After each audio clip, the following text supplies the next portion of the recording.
Bab 541 Teknik Tongkat Pembunuh Abadi. Yan Luo mengerutkan kening jijik, lalu tiba-tiba mengangkat tangan. Cahaya perak berkelebat di telapak tangannya, dan ia menghantamkan tangannya ke tanah. Dengan raungan memekakkan telinga, sebuah pilar perak melesat ke langit, lalu berubah menjadi kilatan petir perak yang tak terhitung jumlahnya yang menyebar, menghancurkan mayat-mayat membusuk yang berjejer menjadi serpihan-serpihan yang berterbangan ke segala arah. Yan Luo muncul di udara dalam sekejap, baju zirah peraknya bersih tanpa noda. Dengan sentuhan ringan kakinya, ia melayang ke udara, dan di bawah cahaya bulan merah, wajahnya yang biasanya pucat namun cantik tampak sedikit merona. Ia mengalihkan pandangannya ke arah pasukan mayat hidup yang sedang turun. Puluhan ribu prajurit kerangka tampaknya telah menerima semacam perintah, segera mengacungkan senjata mereka dan menyerbu sisa-sisa pasukan mayat hidup yang membusuk, menelan mereka dalam sekejap mata. Yan Luo berdiri di udara, dadanya sedikit naik turun. Setelah pembantaian brutal itu, amarah yang tak terkendali di hatinya perlahan mereda, dan ia kembali merenung. Setelah beberapa lama, Yan Luo mengangkat kepalanya lagi.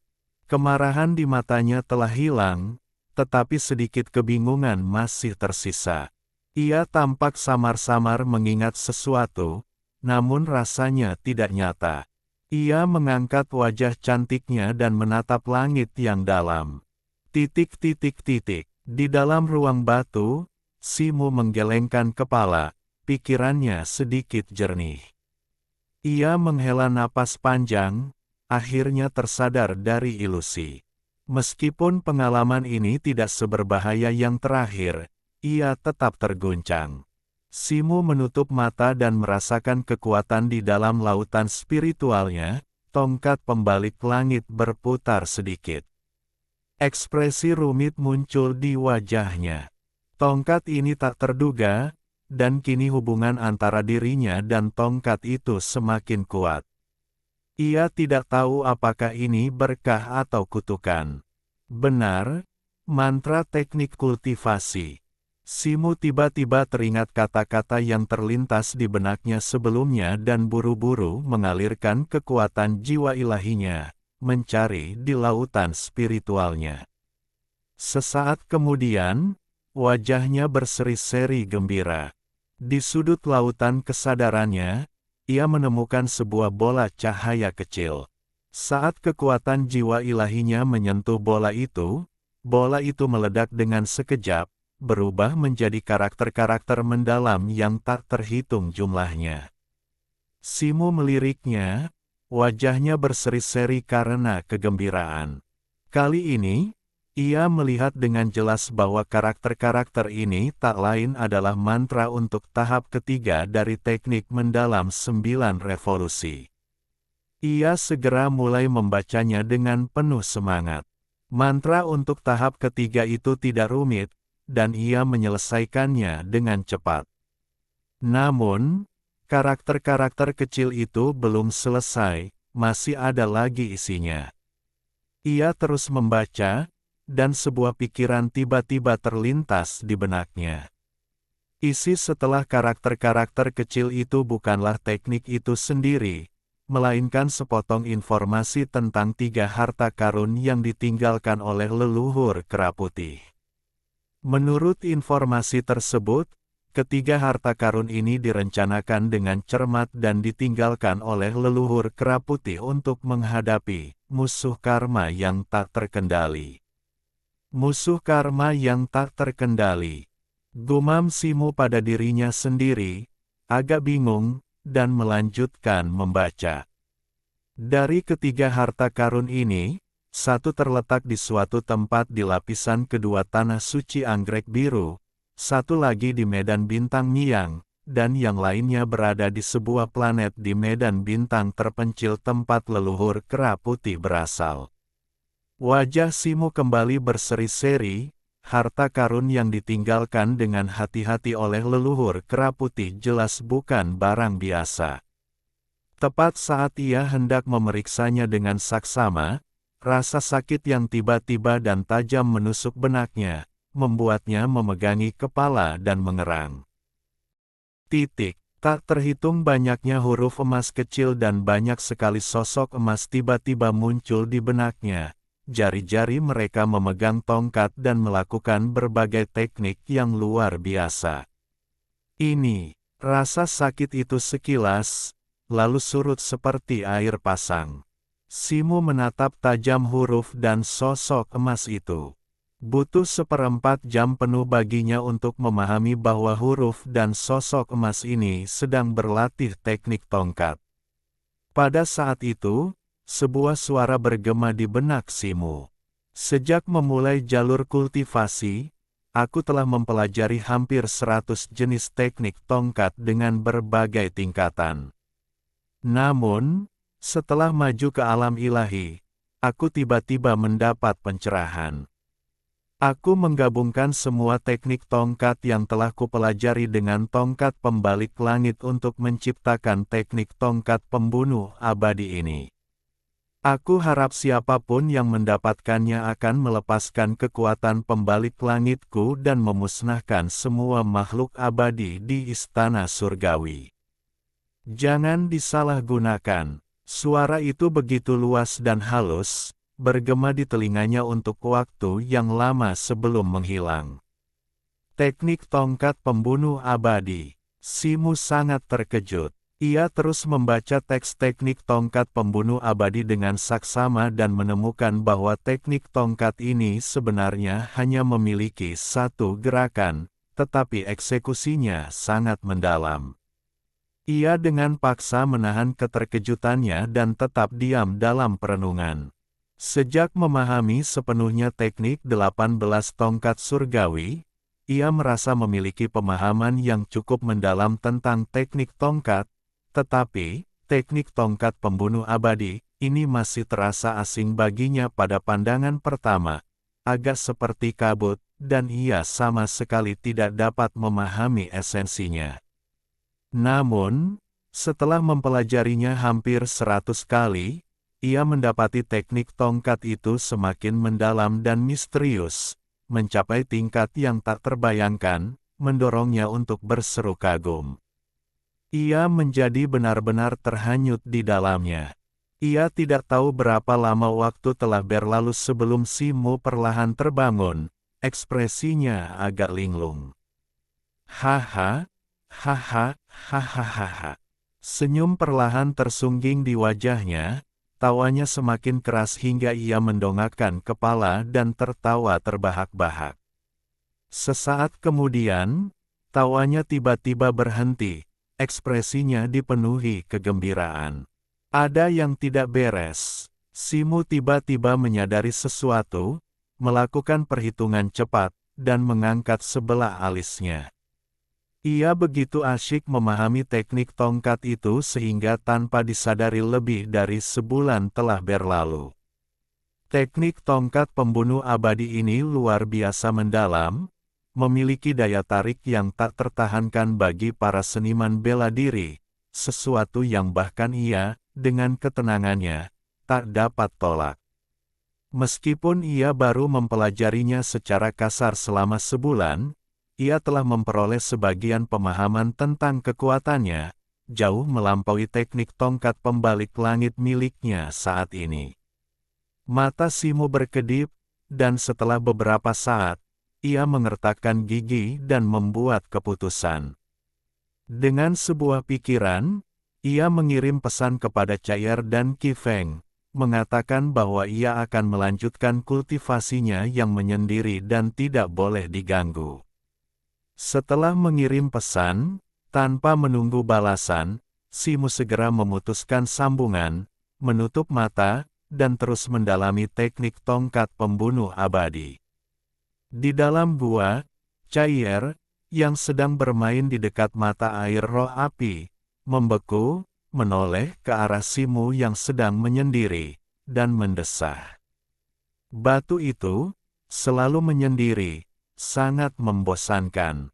Keluh Cair, mengepakkan sayapnya dan terbang keluar gua. Di sebuah ruangan di tanah spiritual, Qi Feng tampak sedang berkultivasi. Setelah menerima pesan Simu, senyum tipis muncul di wajahnya. Simu telah menghabiskan 90% tahun-tahunnya dalam pengasingan, menyerahkan semua urusan dunia spiritual kepada Cair dan dirinya. Meskipun Cair terkadang memiliki ide-ide aneh, ia tidak terlalu mempedulikannya. Tentu saja, ia tidak akan menanyakan tentang porsi batu spiritu yang dijanjikan Simu sebagai hadiah. Karena itu, Qi Feng diam-diam telah mendapatkan cukup banyak keuntungan, tetapi ia sangat sadar diri dan hanya sedikit menuntut. Selain itu, ia akan berusaha sebaik mungkin untuk menyelesaikan tugas apapun yang diberikan oleh Simu. Bagaimanapun, ia tahu bahwa Simu, meskipun tampak acuh tak acuh terhadap segalanya, sebenarnya sangat cerdik di dalam, dan mata Cair yang licin pun tak tinggal diam, ia tak berani melangkahi batasnya sedikitpun. Qi Feng terdiam sejenak, lalu tiba-tiba berdiri dan berjalan keluar. Dilihat dari pesan Simu tadi, masa pengasingannya terasa cukup panjang, dan ada beberapa hal di tanah spiritual yang harus ia atur terlebih dahulu.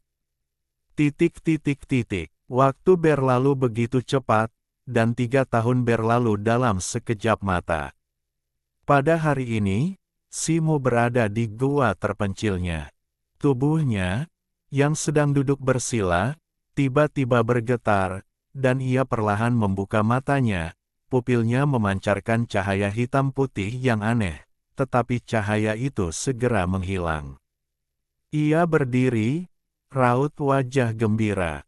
Setelah 3 tahun memahami, ia baru saja mulai memahami dasar-dasar teknik tongkat pembunuh abadi ini, dan hampir tidak mampu menggunakannya. Namun, meskipun begitu, kekuatan teknik tongkat ini telah melampaui harapannya. Ia langsung bersemangat untuk mencobanya, matanya dipenuhi kegembiraan, dan ia segera bangkit dan berjalan keluar. Pintu gua terbuka dengan keras, dan sosok Simu melangkah keluar. "Situ, akhirnya kau keluar dari pengasingan." Cair terbang turun dari udara dan mendarat di bahu Simu. Simu mengangguk, langkahnya tak tergoyahkan. "Kenapa kau sering menyendiri akhir-akhir ini?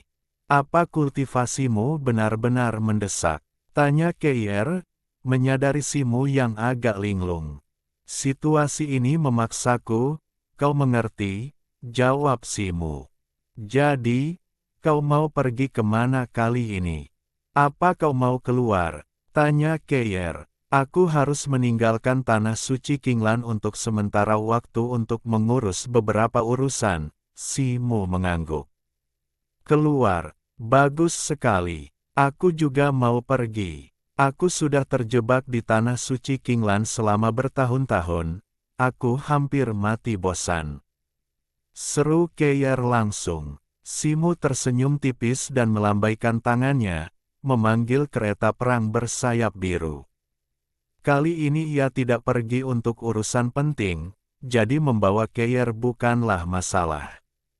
Seberkas cahaya biru melesat menuju menara Xuanling. 4 atau 5 hari kemudian, seberkas cahaya biru muncul di pegunungan terpencil puluhan ribu mil jauhnya dari tanah suci Qinglan, dan sosok Simu sekilas terlihat. Pegunungan itu tandus, hanya menghasilkan beberapa jenis biji besi. Namun, pegunungan itu dihuni oleh banyak binatang iblis, meskipun kebanyakan lemah dan tidak ada spesies langka. Oleh karena itu, meskipun dekat dengan tanah suci Qinglan, hanya sedikit orang dari tanah suci yang datang ke sini. "Stone, apa yang kau lakukan di gurun terkutuk ini?" "Memburu binatang iblis." Cair melihat sekeliling. Dengan penglihatannya saat ini, ia bisa melihat segala sesuatu dalam radius ratusan mil. Simu menggelengkan kepalanya, sedikit kegembiraan terpancar di matanya. Ia mengangkat satu tangan, kilatan cahaya hitam, dan tongkat Ruyi pun muncul. Beberapa tahun terakhir ini aku mempelajari teknik tongkat, dan aku baru saja membuat beberapa kemajuan. Aku hanya mengujinya di sini untuk melihat kekuatannya, kata Simu, tongkat Ruyi-nya bersinar dengan cahaya hitam. Petik 2. Untuk apa repot-repot begini? Untuk apa berlatih di tanah spiritual? Untuk apa datang jauh-jauh ke tempat seperti ini? Tanya Cair bingung. Simu menggelengkan kepalanya. Ia tak akan pernah berani menggunakan teknik tongkat pembunuh abadi ini di tanah suci Qinglan. Alasannya sama dengan teknik mendalam 9 revolusi, siapa yang tahu jika tanah suci Qinglan juga memiliki pengetahuan tentang teknik tongkat pembunuh abadi. Lagi pula, Kera Putih pernah menjadi sosok yang sangat terkenal di tanah suci. Simu menarik napas dalam-dalam, mengakhiri percakapannya dengan cair, dan menenangkan pikirannya. Cahaya hitam pada tongkat Ruyi-nya semakin terang. Situ, tunggu sebentar. Saat itu, Cair tiba-tiba memanggil, matanya berkilat keemasan saat ia melihat ke arah tertentu. Ada apa? Simu bertanya, terkejut. Di arah itu, ada 2 makhluk iblis yang sangat kuat, mungkin sudah berada di tingkat surgawi. Karena kau ingin menguji kekuatan teknik tongkatmu, Situ, daripada menggunakannya di tanah tandus ini, mengapa tidak mengujinya pada kedua makhluk iblis itu? Kata Cair, baiklah, ayo kita coba. Simu mengangguk. Tubuhnya tiba-tiba memancarkan cahaya merah tua saat ia terbang ke arah yang Cair lihat. Bab 542 merangkul Yin dan Yang. Sesaat kemudian, Simu muncul di hadapan sebuah gunung raksasa yang berjarak ratusan mil. Di kaki gunung itu terdapat sebuah gua besar, gelap gulita dan tak berdasar, namun aura iblis yang kuat terpancar darinya. Melalui penglihatan Cair, Simu mengamati seluruh pemandangan di dalamnya. Gua itu membentang cukup dalam di bawah tanah, dan di bagian terdalamnya, di dalam sebuah gua yang luas, terdapat 2 binatang iblis kuning raksasa. Mereka menyerupai singa gunung, dengan surai yang tergerai, masing-masing sepanjang 7 atau 8 zang dan tinggi 3 atau 4 zang. Punggung mereka dihiasi deretan duri kuning tajam, tubuh mereka diselimuti lapisan energi iblis yang pekat. Seperti yang dikatakan Cair, mereka adalah 2 binatang iblis yang kultivasinya telah mencapai alam surgawi. Jadi mereka adalah 2 Raja Hou Angin Kuning, gumam Simu, menarik napas dalam-dalam, aura agung terpancar darinya. Kemudian, ia menggenggam erat gada Ruyi-nya dengan kedua tangan, melangkah maju dengan satu kaki, dan menghantamkan gada itu ke depan menuju kehampaan. Kilatan cahaya hitam, sebuah tongkat besar, gelap, dan seperti hantu melesat keluar dari tongkat Ruyi, lalu melesat melintasi 100 kaki dan menghunjam ke dalam gua di depan. Raungan memekakkan telinga menyusul, dan gua bergetar hebat, melemparkan batu-batu besar yang tak terhitung jumlahnya dan langsung menghalangi pintu masuk yang besar itu. Raungan, hampir seketika, raungan memekakkan telinga bergema dari dalam gua, dan angin menderu naik dari pintu masuk. Batu-batu besar yang menghalangi pintu masuk tampaknya dihantam oleh kekuatan yang luar biasa, terbang keluar dari gua dan berhamburan ke segala arah, sekali lagi membersihkan jalan. Simu mengamati keributan besar di depan, menarik tongkatnya, tetap diam. Batu-batu besar yang berterbangan hancur saat bersentuhan dengan tubuhnya, berubah menjadi debu dalam jarak 1 kaki. Tepat pada saat itu, angin menderu menyapu gua, diikuti oleh 2 pusaran kuning yang melesat seperti kilat, mendarat di hadapan Simu. Cahaya kuning itu memudar, menampakkan 2 binatang iblis hou angin kuning yang sangat besar. Kedua binatang itu memiliki surai kuning yang tergerai, mata mereka menyala dengan cahaya ganas saat mereka menatap Simu, memancarkan geraman rendah. Namun, aura yang terpancar dari Simu agak aneh, dan kedua monster itu tampak ragu untuk menyerang dengan gegabah. Hah! Tatapan Simu menyapu kedua hou angin kuning, dan tiba-tiba ia mengeluarkan raungan panjang. Detik berikutnya, lengan kiri dan kanannya memancarkan cahaya putih dan hitam, semakin terang, melesat lurus ke langit. Simu, seorang manusia kecil, kini menyerupai gunung raksasa, berdiri di cakrawala, tekanan dahsyat meletus darinya, menekan kedua hou angin kuning. Ekspresi di mata kedua hou angin kuning berubah drastis. Mereka meraung bersamaan, membuka mulut lebar-lebar, sinar kuning yang tak terhitung jumlahnya memancar dari tubuh mereka, mengembun menjadi 2 pilar angin kuning yang sangat tebal, menyapu ke arah Simu. Angin menderu mengamuk, menerbangkan debu dan tumbuhan, memperkuat kekuatannya. 2 pilar angin, yang awalnya hanya sepanjang 6 atau 8 meter, membengkak menjadi sekitar 30 meter saat mencapai Simu, menyatu dengan langit dan menenggelamkan kehampaan di sekitarnya, seolah-olah kiamat sudah dekat. Simu tiba-tiba membuka matanya, menghadap 2 pilar angin raksasa itu, dan mendengus dingin, gadaruyinya memancarkan cahaya hitam. Sesaat kemudian, tubuhnya berputar seperti gasing, gadaruyinya menjadi kabur, menciptakan serangkaian bayangan yang saling bersilangan. Cahaya hitam dan putih menyelimuti tubuhnya, membuatnya menyilaukan seperti matahari hitam dan putih. Teknik tongkat pembunuh abadi. Pada saat ini, suara Simu menggelegar seperti guntur dari langit, bergema dan bergaung di udara. Sebuah bayangan tongkat hitam dan putih raksasa muncul dari udara, lalu jatuh, menghantam langsung ke pilar tornado kuning.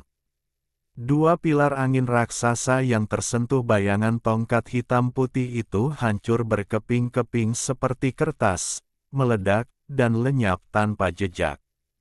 Kedua hou angin kuning tingkat surgawi itu terkejut, tetapi sebelum mereka sempat bereaksi, bayangan tongkat hitam putih itu tiba-tiba menjadi terang, lalu meletus menjadi semburan cahaya hitam putih, seketika menyelimuti area seluas sekitar 1 mil, termasuk kedua hou angin kuning itu.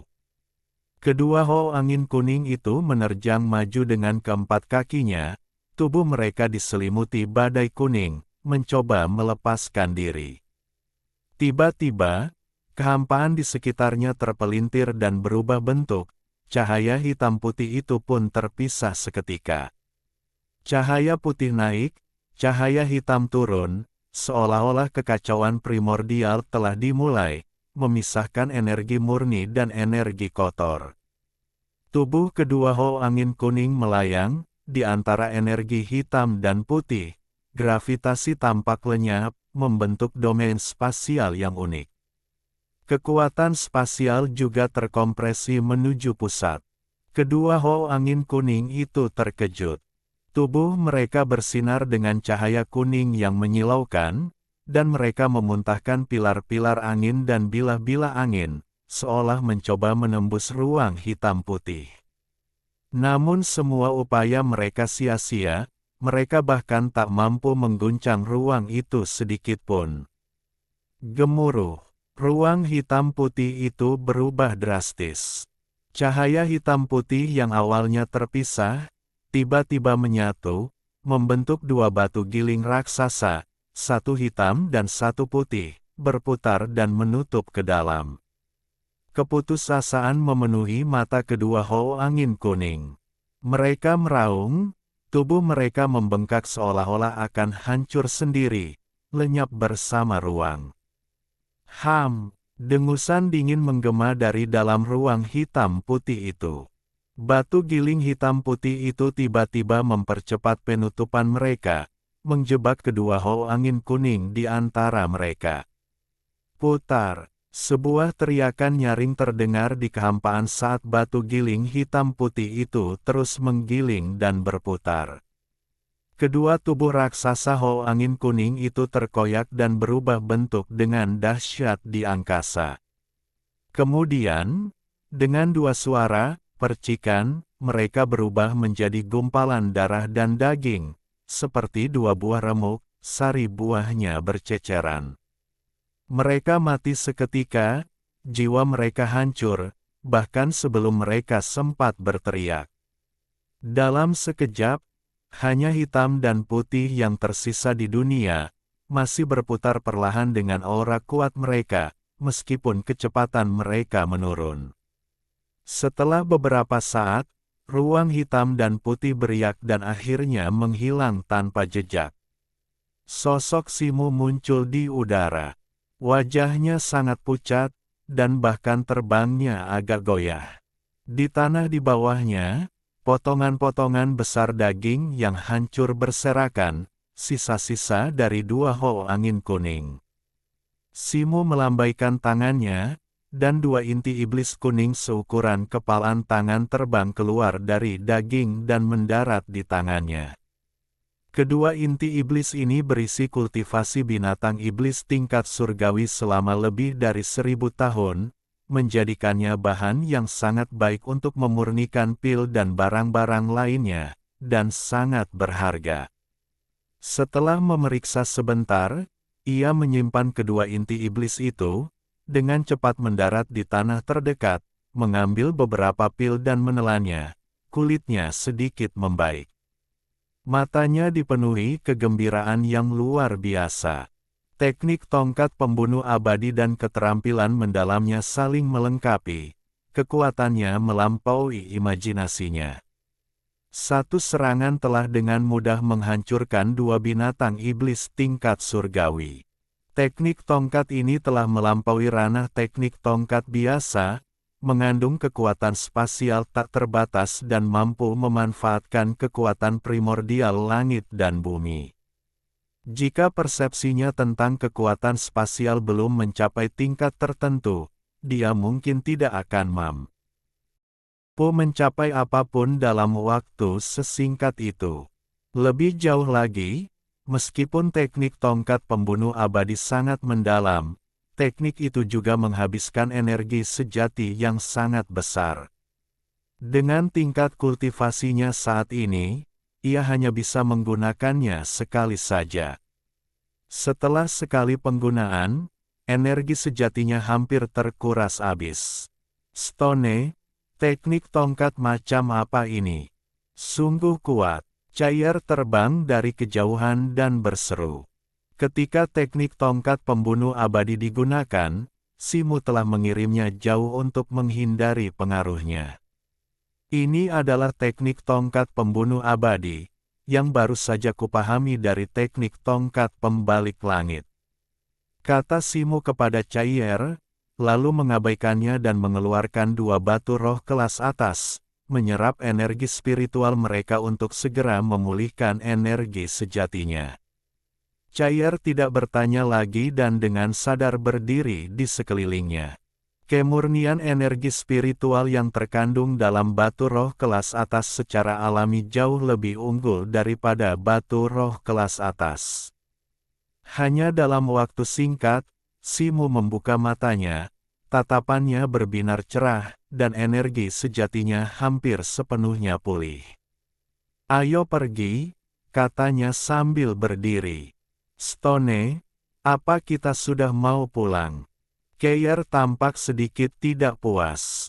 Simu tersenyum tipis. Ia datang ke sini hanya untuk menguji kekuatan teknik tongkatnya, dan setelah mengujinya, wajar saja jika ia harus pulang.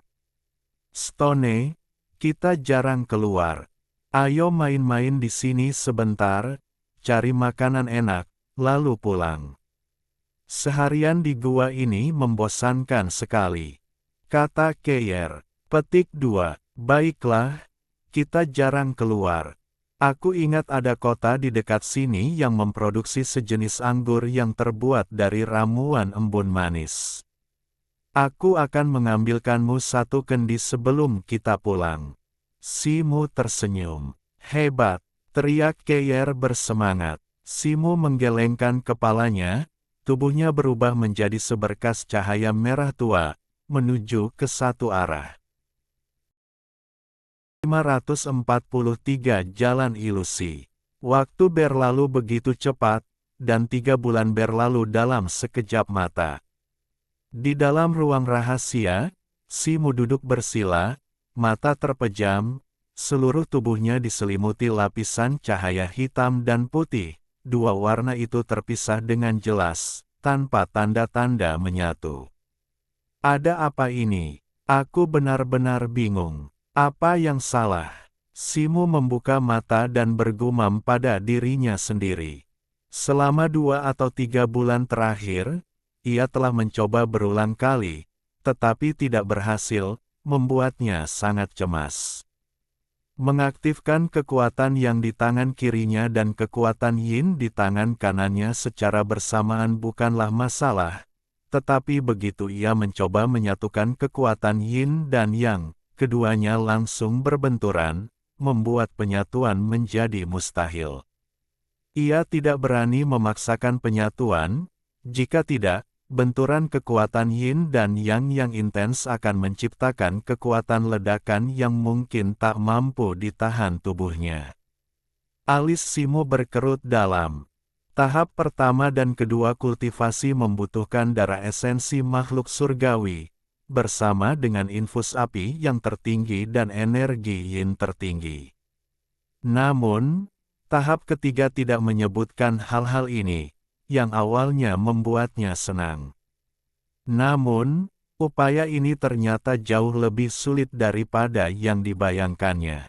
Biasanya, menghadapi masalah seperti itu dalam kultivasi mengharuskan seseorang berkonsultasi dengan guru senior, tetapi ia bahkan tidak berani memberitahu orang lain tentang metode kultivasinya. Bagaimana mungkin ia bertanya kepada siapapun? Benar, ketiga harta karun leluhur kera putih itu, sebuah pikiran terlintas di benak Simu. Ia masih memiliki informasi tentang ketiga harta karun peninggalan leluhur kera putih, yang belum ia periksa dengan saksama. Mungkin ada solusinya. Leluhur kera putih tidak akan meninggalkan 3 harta karun tanpa alasan, karena ia menyertakan informasi ini saat menjelaskan metode kultivasi. Pasti ada makna yang lebih dalam. Simu segera menutup matanya dan mulai memeriksa informasi tentang harta karun tersebut.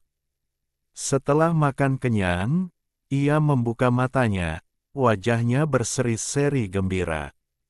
Dugaannya benar, leluhur kera putih telah meninggalkan sesuatu di dalam gudang harta karun tingkat kedua tanah suci anggrek biru yang membantu menyeimbangkan yin dan yang, meskipun sifat pastinya masih dirahasiakan. Bagaimanapun, informasi ini tak diragukan lagi merupakan anugerah bagi Simu saat ini.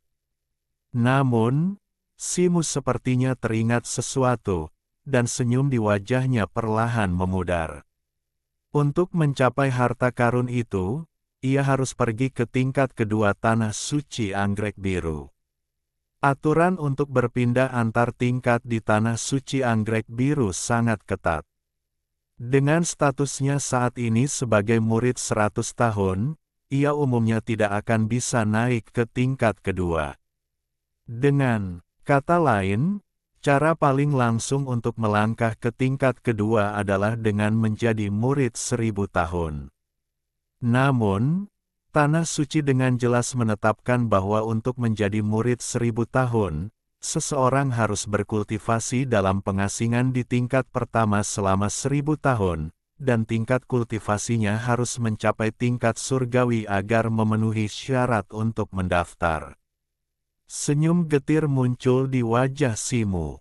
Ia baru berada di tanah suci anggrek biru selama 10 tahun, jika ia ingin pergi, ia harus menunggu hampir 1000 tahun. Sekalipun ia memiliki kesabaran, akankah mereka yang mengembangkan seni mendalam menunggunya?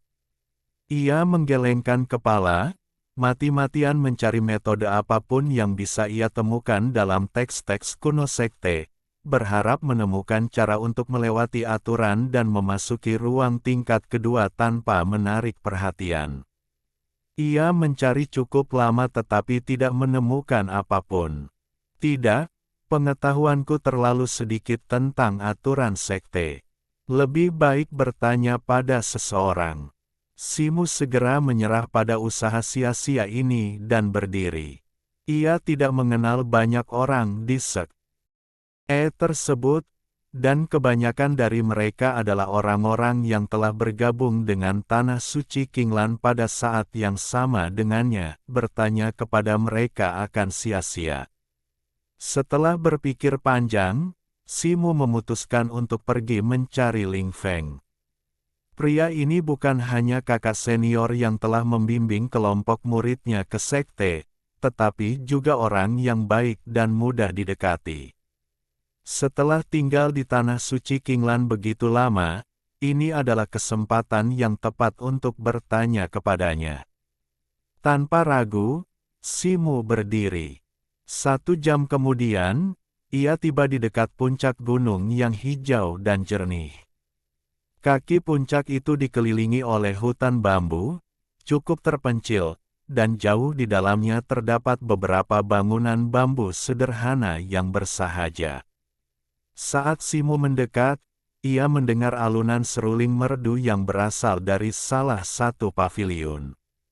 Musiknya bagaikan desiran angin di hutan pinus, murni dan elegan, membawa kedamaian bagi pendengarnya. Simu berdiri tak bergerak hingga musik berakhir sebelum berjalan menuju paviliun. Apakah kakak senior Ling Feng ada di sini?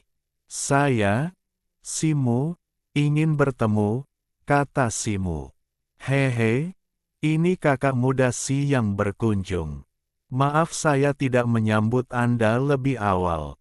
Silakan masuk, sebuah suara halus terdengar dari paviliun, dan pintu terbuka otomatis. Simu melangkah masuk. Berdiri di ruang tamu adalah seorang pria berjubah hijau, memegang seruling giok bening. Rambut panjangnya diikat pita, membuatnya tampak begitu halus. Itu adalah Ling Feng.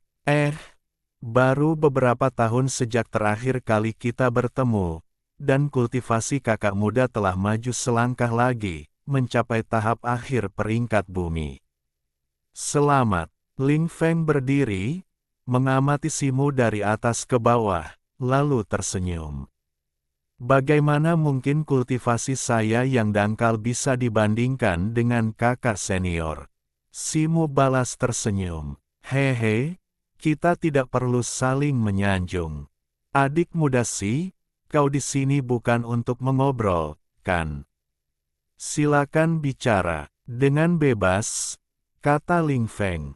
Kalau begitu, aku, Si, dengan senang hati akan menerima tawaranmu. Aku datang hari ini untuk menanyakan beberapa hal mengenai Tanah Suci, kata Simu sambil menangkupkan tangannya untuk memberi salam. Ling Feng mengangguk kecil, memberi isyarat kepada Simu untuk melanjutkan. Aku ingin bertanya, apakah kita, para murid 100 tahun, punya cara untuk memasuki Tanah Suci tingkat kedua lebih cepat? Tanya Simu. Tinggal jangka panjang atau tinggal sementara? Tanya Ling Feng. Berapa lama tinggal sementara bisa berlangsung? Tanya Simu. Tinggal sementara membutuhkan undangan dari murid 1000 tahun, dan batas waktu tinggalnya maksimal 7 hari. Selain itu, seseorang harus tetap berada di dalam tanah spiritual murid tersebut dan tidak boleh keluar tanpa perlu, jawab Ling Feng. Lalu bagaimana dengan tinggal jangka panjang? Tanya Simu lagi. Hehe, menjadi murid jangka panjang berarti menjadi murid milenium. Itu cukup sulit. Prasyarat utama untuk menjadi murid milenium adalah mencapai tingkat surgawi. Adik muda, kau baru di tingkat bumi akhir saat ini. Sekalipun kau kuat, sekte ini tidak akan membuat pengecualian. Ling Feng menggelengkan kepalanya dan berkata, apa benar-benar tidak ada cara lain? Simu mengerutkan kening dan bertanya, adik muda Si, kau baru berada di tanah suci anggrek biru selama lebih dari 10 tahun, mengapa kau terburu-buru? Apakah ini demi keuntungan dan sumber daya murid milenium? Tanya Ling Feng. Bibir Simu berkedut, tetapi ia tidak berbicara. Kalau hanya untuk sumber daya murid milenium, saudara muda, kau tidak perlu melakukannya. Saudara muda, kau tidak tahu ini, meskipun murid milenium menerima sumber daya yang melimpah dari sekte, mereka, seperti kami murid 100 tahun, juga perlu menyelesaikan tugas sekte tertentu setiap tahun. Tugas-tugas itu sangat berbahaya bahkan bagi makhluk tingkat surgawi, apalagi murid 100 tahun biasa. Saudara muda Si, sebaiknya kau tetap bersama murid 100 tahun lebih lama dan mengasah kekuatanmu, kata Ling Feng. Ada satu hal lagi. Tanah suci Qinglan saya menjunjung tinggi jalur seni bela diri ortodoks. Kultivasi seorang seniman bela diri bukan hanya tentang latihan bela diri eksternal, tetapi juga tentang pengembangan karakter internal. Leluhur suci Qinglan kami percaya bahwa jika karakter seseorang kurang memadai, bahkan jika seni bela dirinya mencapai tingkat dewa, itu bukanlah jalur ortodoks. Seseorang sangat mungkin pada akhirnya tersesat dan jatuh ke jalur iblis. Itulah sebabnya kami menetapkan periode 1000 tahun. Hanya ketika karakter seseorang telah cukup ditempa setelah 1000 tahun, seseorang dapat secara resmi melangkah ke tingkat kedua, lanjut Ling Feng. Mendengar ini, Simu terdiam sejenak, lalu tiba-tiba mengangkat kepalanya, menangkupkan tangannya, dan berkata, terima kasih atas bimbinganmu yang baik, kakak senior, tetapi aku punya alasan. Aku harus pergi ke tanah suci tingkat kedua sesegera mungkin. Jika kau tahu caranya, tolong beritahu aku. Aku akan sangat berterima kasih. Ling Feng melirik Simu, menghela napas, dan berkata, baiklah, ada caranya. Karena kau bersikeras, kakak muda, aku akan memberitahumu. Terima kasih, kakak senior, Simu sangat gembira. Satu-satunya cara bagi murid sekte 100 tahun untuk memasuki tanah suci tingkat kedua lebih awal adalah dengan menjelajah ke jalur iblis ilusi di dalam menara roh mendalam, kata Ling Feng dengan sungguh-sungguh. Tolong beritahu aku, kakak senior, kata Simu, tampak bingung. Ia belum pernah mendengar istilah ini sebelumnya. Jalan iblis ilusi adalah tempat istimewa di dalam sekte ini, dan aku baru mendengar sedikit tentangnya. Konon, begitu kau memasuki jalan ini, kau akan menghadapi ilusi tak berujung yang mengaburkan batas antara kenyataan dan ilusi. Kecerobohan sesaat saja dapat menyebabkanmu tersesat di dalamnya, tak mampu melarikan diri, atau bahkan dimusnahkan oleh iblis ilusi di dalamnya, binasa dan lenyap. Untuk menjadi murid 1000 tahun lebih awal, seseorang harus lulus ujian jalan iblis ilusi dan membuktikan bahwa karakter dan kekuatannya cukup untuk menjadi murid 1000 tahun lebih awal. Ling Feng mengatakan ini dengan ekspresi serius. Ekspresi Simu sedikit berubah, dan ia terdiam. Namun, setelah beberapa saat, sorot mata yang tegas terpancar di matanya, jelas menunjukkan bahwa ia telah mengambil keputusan. Selain itu, ada persyaratan tertentu untuk memasuki jalan iblis ilusi. Itu bukan sesuatu yang bisa dilakukan oleh murid 100 tahun. Sebelum Simu sempat berbicara, Ling Feng menambahkan, "Syarat apa?" Simu tidak terkejut. Karena jalur iblis ilusi sangat berbahaya, sekte tersebut tentu tidak akan membiarkan murid berusia 100 tahun pergi ke sana untuk mati sia-sia. Menetapkan beberapa batasan adalah hal yang wajar. Untuk menaklukkan jalur iblis ilusi, pertama-tama kau harus mengalahkan 3 murid teratas di antara murid-murid berusia 100 tahun, yaitu kakak senior Yun Yi, peringkat ketiga, lalu aku, dan terakhir kakak senior Long, peringkat pertama, kata Ling Feng sambil tersenyum. Ekspresi Simu sedikit berubah setelah mendengar ini. Dari ketiganya, Simu telah menyaksikan kekuatan Long Zanye dan Ling Feng di kompetisi besar, dan untuk Yun Yi, peringkat ketiga, ia belum beraksi dalam kompetisi tersebut. Namun, kemampuannya untuk secara konsisten menempati peringkat ketiga di antara murid-murid tingkat atas menunjukkan bahwa ia tidak diragukan lagi sangat kuat dan bukan karakter yang sederhana. Mengalahkan ketiganya secara berturut-turut bukanlah hal yang mudah. Namun, ini tampaknya menjadi satu-satunya cara untuk menaklukkan jalur iblis ilusi. Memikirkan hal ini, Simu tak kuasa menahan napas. Hehe, dilihat dari ekspresi adik muda Si, kau mungkin sudah punya rencana sendiri. Mengingat persahabatan kita saat membawamu ke tanah suci dulu, aku akan memberimu petunjuk. Kata Ling Feng sambil terkekeh. Tolong, beri aku pencerahan, adik senior Ling Feng, kata Simu sambil menangkupkan tangannya untuk memberi salam. Kau telah menyaksikan kekuatan adik senior Long dalam kompetisi, dia jauh melampauiku. Aku tak perlu berkata apa-apa lagi tentang diriku. Namun, meskipun peringkat adik muda Yunyi berada di bawahku, kekuatannya tak kalah dariku, kata Ling Feng. Mata Simu berkilat, lalu ia mengangguk.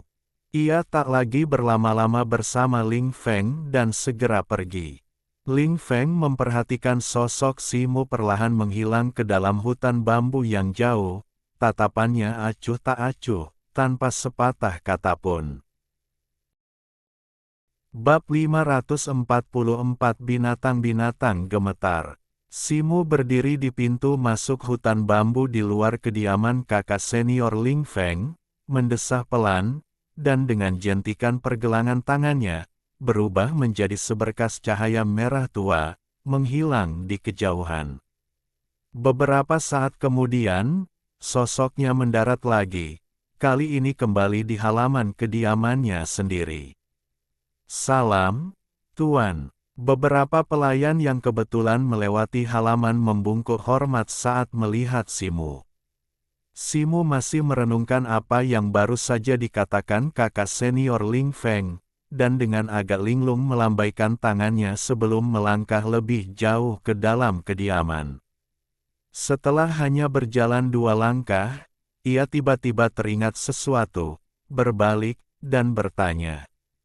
Apakah ada yang melihat Cair? Tuan Kai sepertinya telah membawa orang ke mata air roh, seorang pelayan dengan cepat menjawab. Begitu, Simu mengangguk, berbalik, dan melangkah masuk ke kediaman. Melewati aula utama dan rumah utama, Simu langsung menuju ruang rahasia di gunung belakang. Namun, begitu ia mendorong pintu batu menuju ruang rahasia, ia terkejut. Ruangan itu tidak kosong, seorang wanita berpakaian istana duduk di kursi batu, membelakanginya.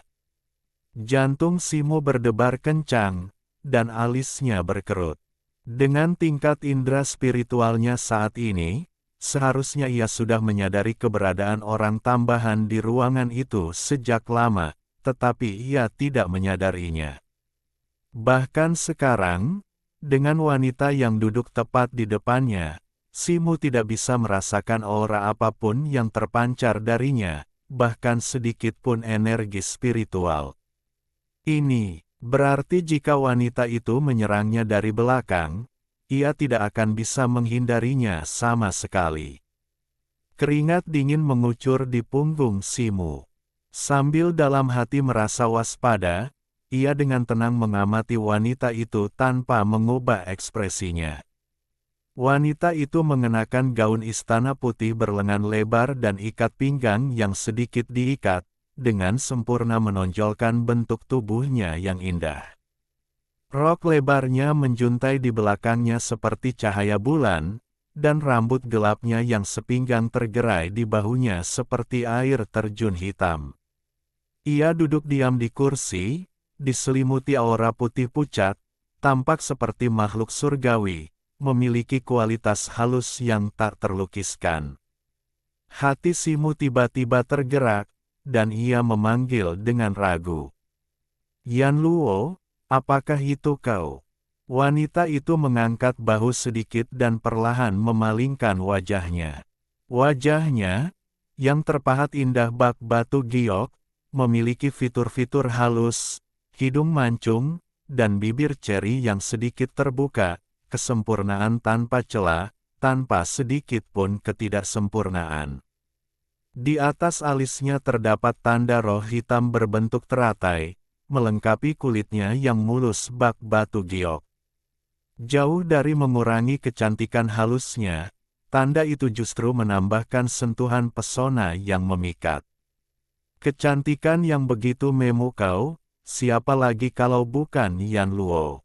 Kini, setelah melepas baju zirah peraknya, ia tak lagi memancarkan aura tegas dan gagah berani, melainkan aura surgawi yang berasal dari dunia lain. Simo menatapnya, sesaat terpikat, pikirannya hanya dipenuhi kata, memukau. "Sudah cukup melihatmu." Bibir Yan Luo sedikit terbuka, suaranya sedingin biasanya. "Oh, maaf, aku hanya sedikit terkejut. Ngomong-ngomong, apa yang membawamu ke sini?" tanya Simo, tersadar dari lamunannya. Sebenarnya, sejak masa 3 tahun yang disepakati berakhir, Simo telah memanggilnya lebih dari sekali, tetapi dia tidak pernah menanggapi, apalagi muncul di hadapannya. Itulah pertanyaannya. Kontrak antara dirinya dan Yan Luo tidak putus, dan secercah hubungan ilahi di antara mereka masih ada, tetapi Simo tahu bahwa hubungan itu sama sekali tidak berguna bagi Yan Luo sekarang. Yan Luo melirik Simo tetapi tidak menjawab pertanyaannya, hanya berkata dengan acuh tak acuh. "Tentu saja, ada sesuatu." "Ada apa?" "Ikut aku." Begitu selesai berbicara, tanpa menunggu jawaban Simo, Yan Luo mengeluarkan panggung abadi jatuh dan diam-diam merapal mantra. Dengan desisan, pola-pola gelap keemasan di permukaan panggung abadi jatuh menyala, dan pusaran hitam muncul dari udara tipis, menelan Simo dan Yan Luo dalam sekejap mata, lalu menghilang.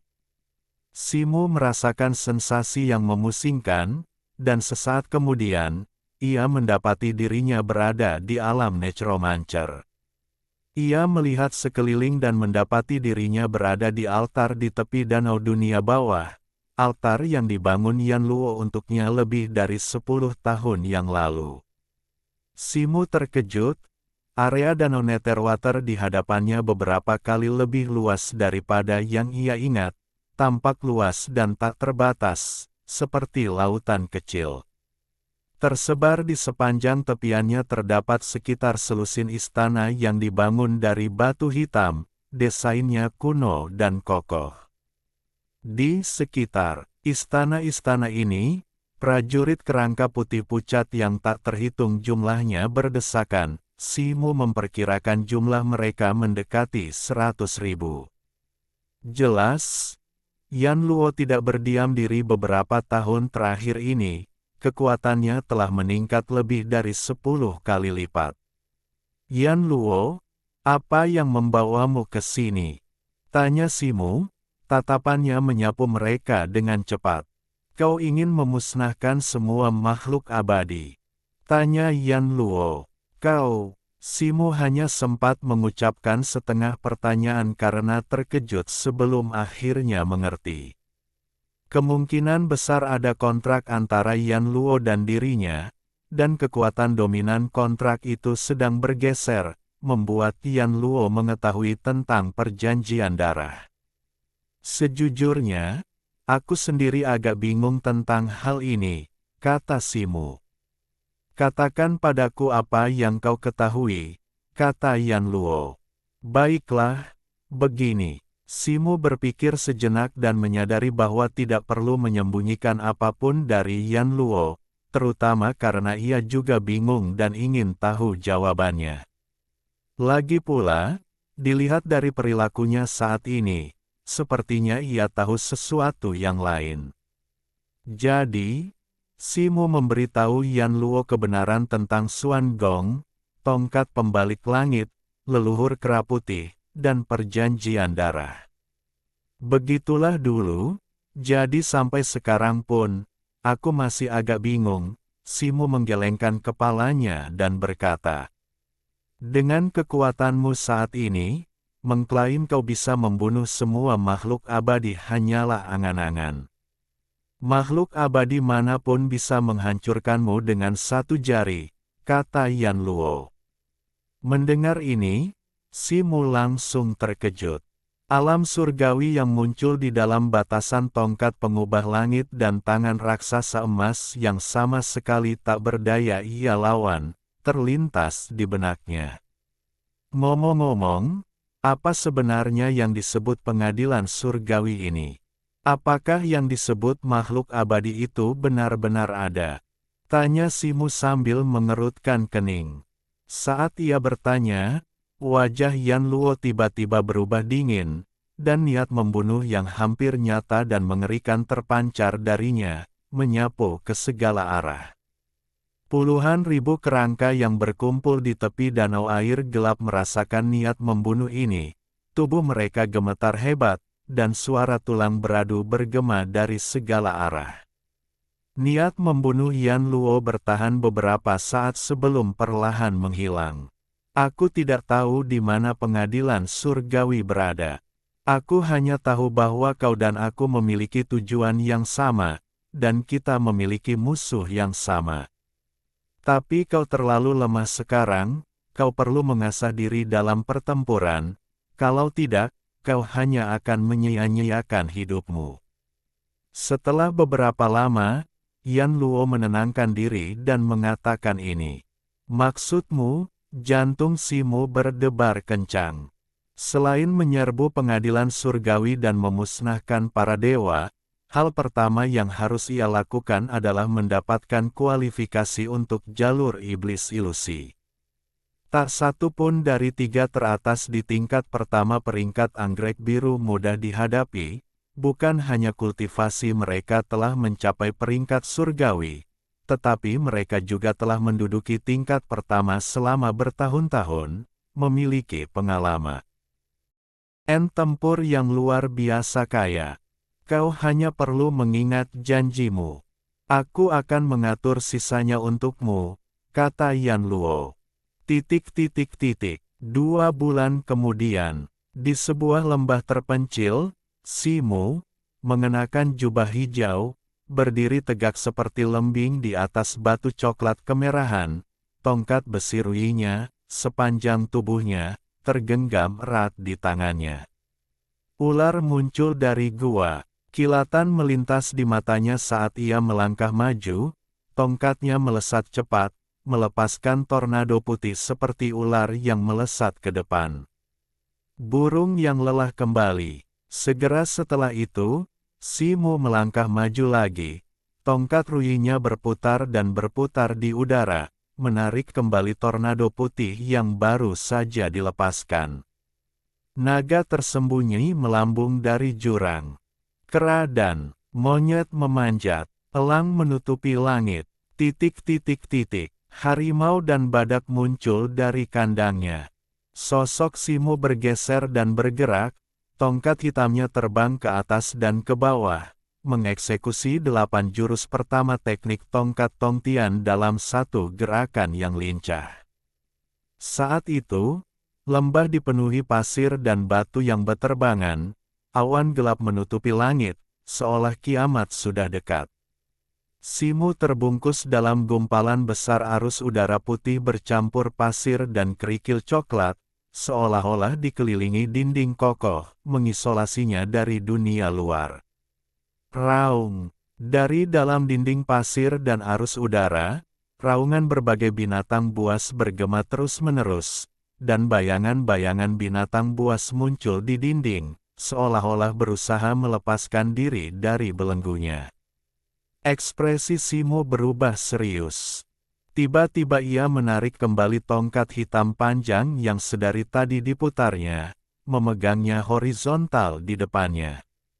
Kemudian, ia melangkah maju, menggenggam tongkat itu erat-erat dengan kedua tangan, dan tiba-tiba mendorongnya ke depan. Raung. Raungan seperti binatang buas raksasa bergema, bagaikan harimau yang mengaum di pegunungan yang dalam, dipenuhi keagungan tak terbatas. Arus udara putih bercampur pasir dan kerikil runtuh dengan gemuruh yang memekakkan telinga, dan binatang-binatang raksasa yang terbentuk oleh arus udara, yang telah lama tertahan, akhirnya terlepas dari belenggu dinding dan melompat keluar. Buk, buk, buk.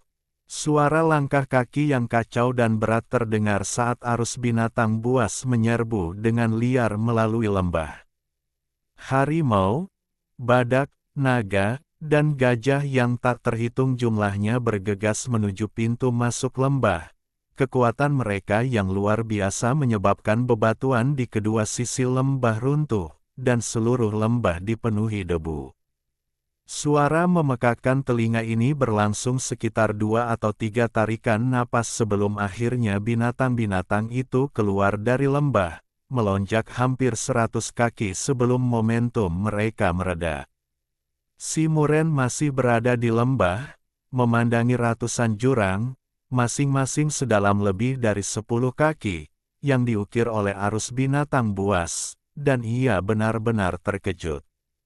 Dalam kompetisi sebelumnya, kombinasi penggunaan beberapa jurus teknik tongkat pencapai langit telah memberinya inspirasi. Kini, dengan pemahamannya tentang wujud pembunuh abadi, ia telah memahami prinsip bela diri utama, yaitu semua teknik kembali ke kesatuan dan kesederhanaan. Meskipun belum sepenuhnya memahaminya, pemahamannya tentang teknik tongkat telah mencapai tingkat yang baru. Melalui latihan yang tekun, ia akhirnya menggabungkan 8 wujud pertama teknik tongkat Tongtian menjadi satu, memahami makna, semua binatang gemetar takut, dan menciptakan wujud ke-19 teknik tongkat Tongtian. Bab 545 Cobaan dan Kesengsaraan.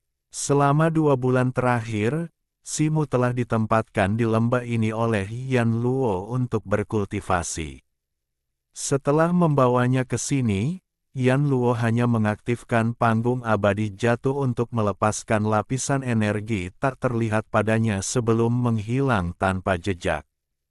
Bahkan ketika Simo mencoba menghubunginya, tidak ada respons sama sekali.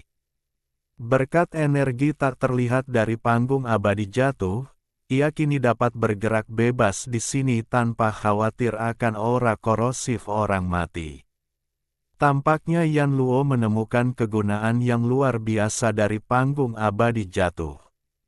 Selama waktu ini, Cair berhasil menghubungi Simo melalui pikirannya. Setelah mengetahui situasinya, ia berteriak-teriak untuk ikut.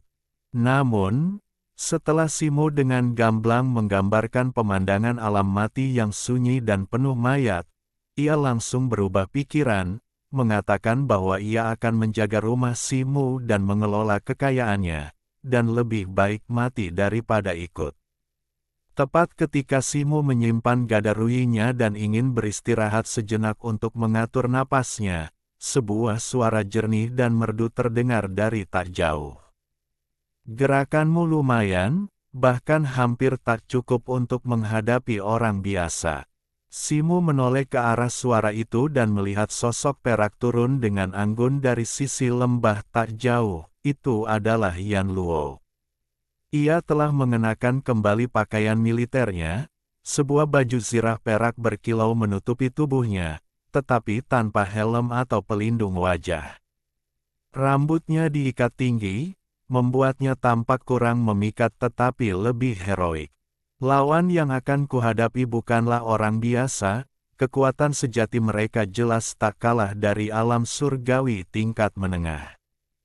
Tanpa menggunakan teknik mistis, kemenangan tak akan mudah. Ngomong-ngomong, kemana saja kau selama ini? Tanya Simo, menatap Yan Luo yang menghampirinya.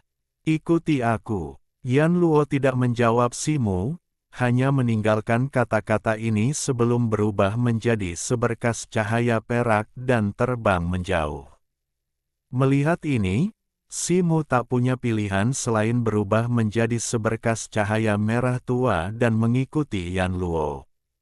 Sepanjang jalan, Yan Luo tampak sangat familiar dengan lingkungan sekitarnya, dan makhluk-makhluk mayat hidup yang ditemuinya di sepanjang jalan, terintimidasi oleh aura yang terpancar darinya, semuanya menyerah.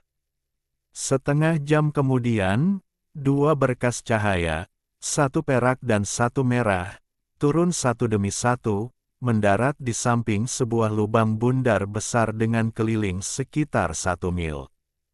Kabut ungu memenuhi lubang itu, menutupi bagian dalamnya, hanya batu-batu besar tajam yang terlihat samar-samar. Di mana ini? Tanya Simo. Sebelum ia sempat selesai berbicara, ia merasakan sebuah kekuatan dahsyat menghantamnya dari belakang, mengangkatnya ke udara dan membuatnya jatuh ke dalam lubang. Pada saat yang sama, suara Yan Luo mencapai telinganya. Ini adalah sarang Raja Hantu Ular Anjing. Simo sedikit terkejut, lalu tersenyum kecut. Ia sudah memegang gadaruyi di tangannya, dan sayap-sayap berapi berkelebat di punggungnya.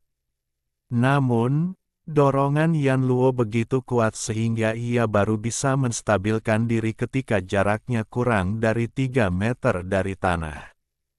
Pusaran angin yang diciptakan oleh sayapnya sedikit membubarkan kabut ungu pekat di sekitarnya. Namun, sesaat kemudian, kabut ungu itu menyebar kembali. Begitu kabut ungu pekat itu menyebar, Simo merasakan sensasi geli di kulitnya, diikuti rasa gatal yang hebat. Ia secara naluriah mengulurkan tangan untuk menggaruk, tetapi kemudian, teringat sesuatu, ia segera menarik tangannya. Kilatan api meletus dari tubuhnya, dan cincin api merah tua melingkar dari lengan kirinya, menyelimuti seluruh tubuhnya. Bersamaan dengan itu, sisik emas menutupi seluruh tubuhnya, berkilauan dengan cahaya keemasan.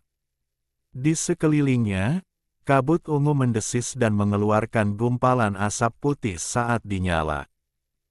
Kan oleh api. Saat itu, Simo tiba-tiba merasakan gelombang energi spiritual datang dari depan kirinya. Matanya berkilauan dengan cahaya keemasan, dan ia melihat kabut ungu di sebelah kirinya bergolak hebat. Gawat, jantung Simo berdebar kencang. Detik berikutnya, sesosok raksasa berwarna ungu kebiruan muncul darinya, menerjang ke arahnya. Itu adalah seekor anjing monster raksasa, setidaknya setinggi 9 meter. Mata anjing raksasa itu berwarna putih keruh, kulitnya berwarna ungu kebiruan, dipenuhi luka bernanah seukuran telapak tangan, yang darinya meneteskan getah lendir hitam keunguan, mendesis saat menghantam tanah. Raja Hantu Anjing Ular. Simu teringat kata-kata Yan Luo sebelumnya, sebuah kesadaran tiba-tiba terpancar di matanya. Raja Hantu Anjing Ular melompat ke udara, cakarnya terentang, mulutnya yang semerah darah menganga lebar saat menerjang Simu. Simu merunduk, mendarat di bawah perut anjing raksasa itu, lalu mengayunkan tongkat ruyinya ke atas dengan dorongan tiba-tiba.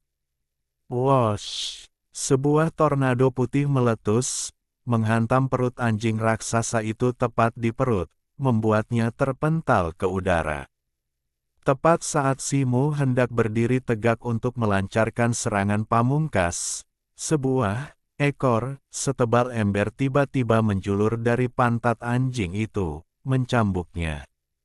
Ia segera mengangkat tongkatnya untuk menyerang, tetapi melihat ekor tebal itu berputar dengan lincah, melewati tongkat hitam itu dan melingkar ke arah tubuhnya. Simu terkejut dan dengan cepat mengayunkan tongkat itu secara horizontal di depannya, mencoba menangkis ekor tersebut.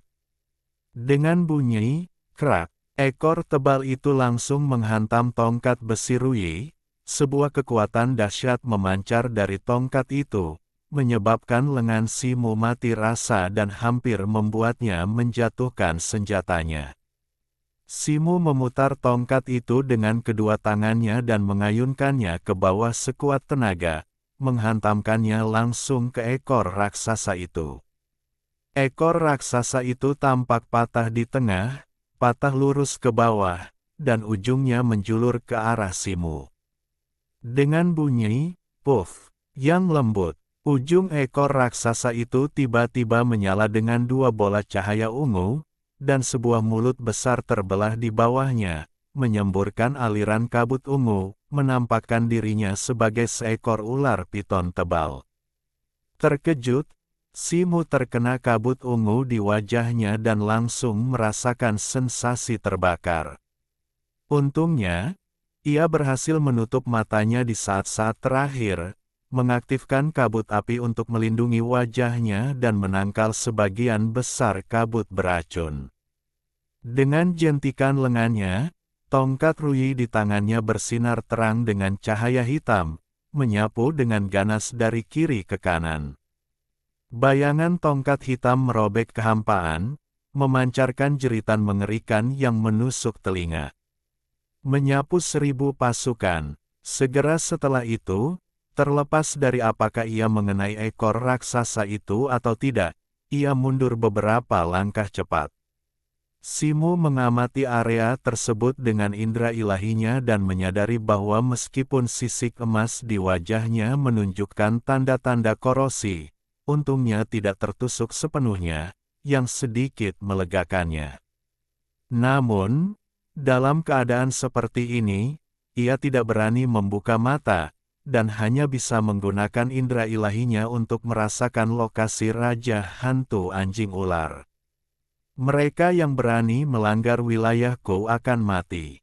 Raja Hantu Anjing Ular tiba-tiba berbicara dalam bahasa manusia.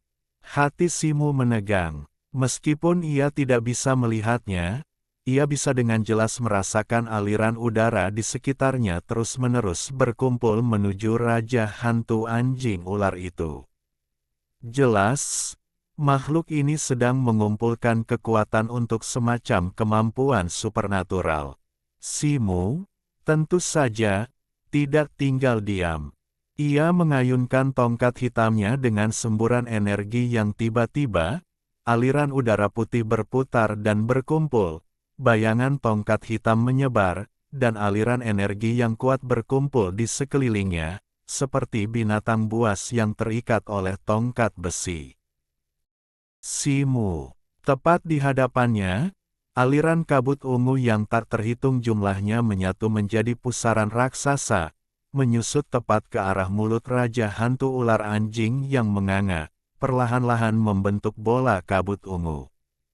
Simu, sambil mengayunkan tongkat ruyinya, mengamati dengan saksama pergerakan di sekitarnya. Tiba-tiba, kabut ungu di kawah raksasa itu lenyap sepenuhnya, tersedot ke dalam mulut Raja Hantu Ular Anjing, memperlihatkan tulang-tulang putih tak terhitung jumlahnya di tanah. Saat itu, cahaya ungu berkelebat di mata putih Raja Hantu Ular Anjing, dan bola kabut ungu di mulutnya meledak, melesat ke arah Simo dengan kekuatan yang luar biasa. Kemanapun ia lewat, ia membangkitkan kekuatan aneh yang mampu mendistorsi ruang, menyedot pecahan batu dan sisa-sisa kerangka yang tak terhitung jumlahnya, yang lenyap tanpa jejak. "Bagus sekali," teriak Simo. Tongkat hitamnya melesat naik turun saat ia melepaskan 8 bentuk teknik tongkat pencapai langit. Raungan menggelegar menyusul, dan gumpalan energi putih yang tak terhitung jumlahnya melonjak keluar seperti binatang buas yang mengaum, menyatu menjadi aliran deras yang bergegas menuju bola kabut ungu. Bang! Dengan ledakan keras, gelombang energi pertama, yang menyerupai harimau ganas, menghantam bola kabut ungu dan hancur. Bola kabut ungu, tanpa gentar, melanjutkan serangannya ke arah Simo. Bang! Ledakan keras lainnya menyusul, dan bola kabut ungu bergetar, menghancurkan badak raksasa berbaju besi lainnya. Bang bang bang! Suara tabrakan tak henti-hentinya saat aliran energi binatang buas yang tak terhitung jumlahnya menghantam bola kabut ungu dengan keras dalam sekejap mata, menghancurkannya. Bola kabut ungu itu akhirnya menjadi tidak stabil, dan gumpalan kabut ungu mulai menghilang dari sekitarnya. Tepat pada saat itu, tornado putih lain tiba-tiba melesat keluar dari semburan binatang buas, menghantam langsung bola kabut ungu itu. Boom! Sebuah ledakan dahsyat terdengar, dan seluruh area dalam radius 10 mil dari kawah bergetar hebat. Bola kabut ungu itu meledak lagi, dan kabut ungu pekat yang tak terhitung jumlahnya menghilang, hanya untuk disapu oleh semburan binatang buas yang melonjak. Gelombang kejut putih, seperti gelombang pasang, langsung menelan Raja Hantu Anjing Ular yang tak sempat menghindar, mencabik-cabiknya dalam sekejap mata, bahkan hampir menyebabkan api jiwanya menghilang. Binatang-binatang itu gemetar ketakutan, memperlihatkan kekuatan awal Raja Hantu Surgawi, yang satu serangannya merupakan pukulan fatal. Tepat pada saat itu, sesosok perak melintas di samping Simo, dengan lembut menjentikkan tangannya, dan seberkas cahaya perak melesat keluar, menyelimuti bola api jiwa dan menyimpannya di tangannya. Itu adalah Yan Luo. Simo berdiri di dalam lubang, terengah-engah. Saat Raja Hantu Ular Anjing terbunuh, kabut beracun di sekitarnya menghilang, dan rasa terbakar di wajahnya berkurang. Ia perlahan membuka matanya. Dalam penglihatannya yang kabur, Simo melihat lubang bundar yang semula berbentuk oval, dan bagian tengahnya beberapa puluh kaki lebih dalam dari sebelumnya. Saat menghadapi musuh yang kuat, bersikap terlalu berhati-hati memberi lawan kesempatan. Raja Hantu Ular Anjing ini masih berada di tahap awal alam surgawi, ia tidak akan seberuntung itu lain kali. Sebelum Simo sempat berbicara, Yan Luo mengatakan ini, lalu berbalik dan berubah menjadi aliran cahaya, terbang keluar dari gua. Mendengar ini, Simo tak kuasa menahan diri untuk mengelus dagunya, tatapan penuh pertimbangan terpancar di matanya. Ia menyadari ia terlalu berhati-hati selama pertempuran. Jika ia menggunakan jurus 100 binatang gemetar, sejak awal, Raja Hantu Ular Anjing tidak akan punya kesempatan untuk melancarkan serangan diam-diam. Simo menoleh ke belakang, lalu tubuhnya memancarkan cahaya merah tua, dan ia mengejar ke arah Yan Luo melar.